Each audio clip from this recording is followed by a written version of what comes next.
19শে June প্রথম Kolkata সল্টলেকে HP Ghosh হাসপাতালে প্রবীণ নাগরিকদের জন্য দ্রুত চিকিৎসক ও সম্মানিত আধুনিক যন্ত্রপাতিযুক্ত অ্যাম্বুলেন্স পরিষেবা চালু হয়।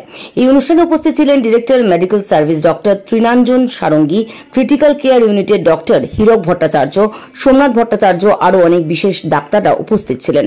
ডক্টর সারঙ্গী জানিয়েছেন, জরুরি ভিত্তিতে এই অ্যাম্বুলেন্স সার্ভিস কাজ করবে। ঘটনাস্থলে পৌঁছে চিকিৎসক রোগের প্রাথমিক চিকিৎসা তো করবেই, প্রয়োজনে রোগীকে হাসপাতালে ভর্তি করবে। সল্টলেক থেকে শুভ ঘোষের রিপোর্ট, সংবাদ এই সময়। সার্ভিসের উন্নতির সাথে সাথে সিনিয়র সিটিজেনদের নাম্বার বেড়ে গেছে। অনেকেই এখন এখানে আমরা দেখি যে বাড়িতে থাকেন, হয়তো কেয়ার গিভারের সাথে থাকেন, তার ছেলে মেয়ে বাইরে থাকে, তারা অনেক সময় বিপদে পড়ে। সেক্ষেত্রে একটা নির্দিষ্ট হেল্পলাইন নাম্বার থাকলে আমাদের এখান থেকে যারা ইমার্জেন্সি মেডিসিনে কোয়ালিফাইড ডক্টরস আছে তারা সেখানে অ্যাটেন্ড করবেন। সেখানে যদি দরকার হয় তার বাড়িতে চিকিৎসা করা যাবে, যদি দরকার হয় তাকে হসপিটালে অ্যাডমিট করার জন্য তাহলে সেই হেল্পও করা যাবে। এরকম নয় যে শুধু আমাদের হাসপাতালে নিয়ে আসতে হবে, ওনাদের পছন্দ মতো যে কোনো জায়গাতেই আমরা সেই সার্ভিসটা দেবো, অ্যাম্বুলেন্স সার্ভিসটা দেবো। আর আমাদের এখানেও state of the art emergency medicine আমরা শুরু করেছি। পয়েন্ট অফ কেয়ার সমস্ত রকম ইনভেস্টিগেশন এখানে হয়, সুতরাং আমরা এক্সপেক্ট করবো যে তারা আমাদের কাছে আসলেও আমরা তাদের বেটার ট্রিটমেন্ট দিতে পারবো। যে কোনো মানুষের হতে পারে, স্পেশালি এই এরিয়াটায় স্পেসিফিক্যালি আমাদের এলডারলি পপুলেশন একটু বেশি আছে। এলডারলি পপুলেশনে বয়স্ক লোকেদের বেশি সমস্যা হচ্ছে যে ওনারা বলতে পারেন না বা ওনারা আশেপাশে কেউ থাকে না কমিউনিকেট করার জন্য।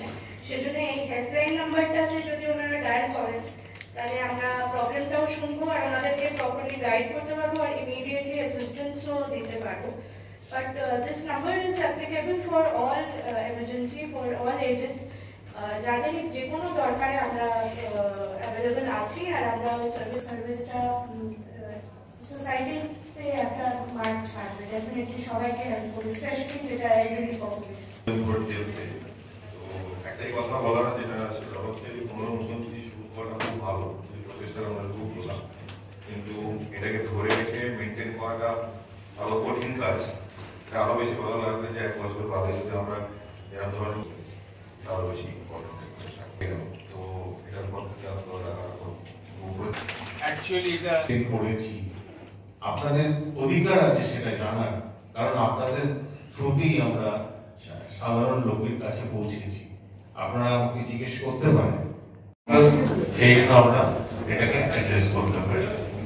তো বিভিন্ন ধরনের এমার্জেন্সি যেগুলো সময় হতে পারে সেগুলো কিভাবে হতে পারে।